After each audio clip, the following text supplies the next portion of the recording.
നമുക്കറിയാവുന്ന പണി ഫ്രീ ആയിട്ട് ചെയ്യരുത്. നമുക്ക് പറ്റാത്ത പണി ട്രൈ ചെയ്യുകയും വരുത്. ലൈഫിൽ എപ്പോഴും എന്ത് ചെയ്യണമെന്ന് മറ്റുള്ളവരോട് ചോദിക്കരുത്.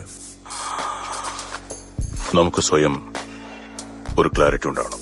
ഭാര്യ അടുത്തുള്ളപ്പോ ഭർത്താവ് വേറെ സ്ത്രീകളുടെ കൂടെ പോയാ അവരെത്രമാത്രം വിഷമിക്കുന്നറിയോ?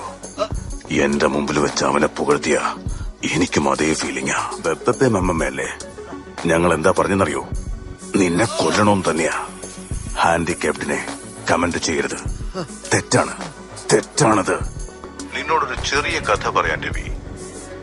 ചെറുപ്പത്തിൽ എന്റെ അച്ഛൻ എന്നും മദ്യപിച്ചിട്ട് വന്ന് എന്നെയും എന്റെ അനിയനെയും തല്ലുമായിരുന്നു.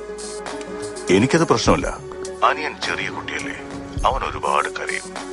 ഒരു ദിവസം രാത്രി ഞങ്ങളുടെ അച്ഛനെ ഏതോ ഒരു കള്ളൻ തലക്കടിച്ചിട്ട് പേഴ്സും എടുത്തുകൊണ്ട് ഓടിപ്പോയി. മുറിവ് വലുതായിരുന്നുകൊണ്ട് അച്ഛൻ മരിച്ചുപോയി. പിന്നീട് എന്റെ അനിയൻ ഒരിക്കലും കരഞ്ഞിട്ടില്ല. എന്നാൽ ആർക്കും അറിയാത്തൊരു സത്യമുണ്ട്. എന്റെ അനിയന് പോലും അറിയില്ല.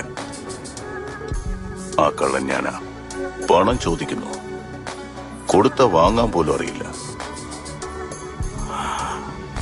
കഷ്ടം തന്നെ. ഇവനെ കണ്ടപ്പോഴാ ഓർക്കുന്നത്, പണം സമ്പാദിക്കുന്നത് മാത്രമല്ല അത് സൂക്ഷിക്കുന്നതും പാടാ.